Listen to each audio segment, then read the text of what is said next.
everyone, thanks for tuning back in to PEP Talk Monthly.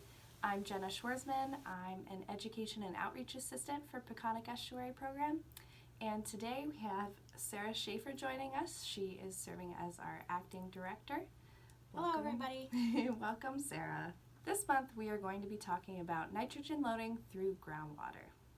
As many of you know, the Peconic Estuary ecosystem supports fishing, shellfishing, tourism, and recreation industries, making the health of the Peconic Estuary vital to the East End economy. The most serious issue affecting water quality in the Peconic Estuary is excess nitrogen loading.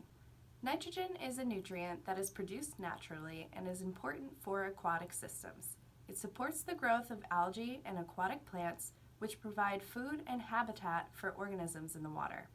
However, too much nitrogen can be added to the system from human sources like excess fertilizers, agriculture, and wastewater, which creates an overgrowth of algae or an algae bloom. Most sources of nitrogen come from land, and the activities on land directly impact the health of our estuary. The land that surrounds the Peconic Estuary study area is called the watershed.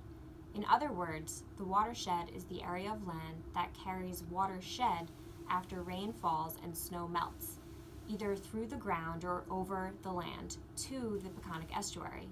Drop by drop, water is channeled into soils, groundwater, creeks, and streams, making its way to larger rivers through the estuary and eventually to the sea. So most people are familiar with the idea that stormwater runoff, which runs over the land, is a source of nitrogen loading. However, nitrogen can also get into our estuary through groundwater, which seeps into the land through our soil, and from there it gets into our estuary. How long does this take? All groundwater eventually travels through the aquifer system and recharges to the surface water, but different factors play a role in how much time the groundwater takes to get there. Factors like the depth from the land surface to the groundwater, soil type, and pollutant type impact the way the pollutants and water move through the groundwater. This figure shows the land area that contributes water to the Peconic Estuary and the amount of time it takes for this groundwater to reach the estuary. In some locations closer to the coast, it can take as little as 0 to 2 years. In some areas farther from the coast, which you can see in light blue, it may take as many as 200 years or more for that water to reach the estuary. So what does that mean for us? Well, this means that fertilizer and human-made pollutants that have been put into our estuary decades and centuries ago are still going to have an impact on our estuary today. This also means that any actions that we do on land today will have an impact far into the future on our estuary. So what would you say is the biggest source of nitrogen that we should be concerned about right now? It's estimated that wastewater entering groundwater from on-site septic systems and cesspools is the largest source of nitrogen in the estuary, contributing to 43% of all the nitrogen entering the estuary. Nitrogen from fertilizers is estimated to contribute approximately 27%. Is this dangerous? Should we be worried about accidentally drinking or coming in contact with water that has high levels of nitrogen? This is Long Island's main source of drinking water, making it our sole source aquifer.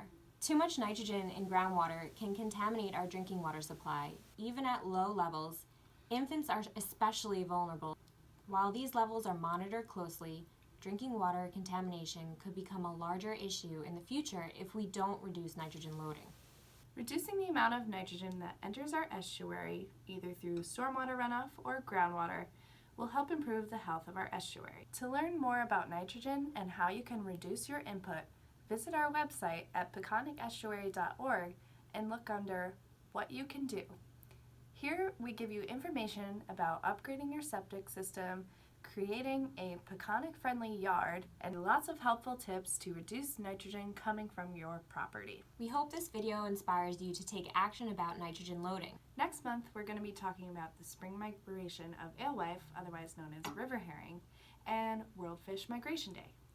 So stay tuned, and we'll see you next month.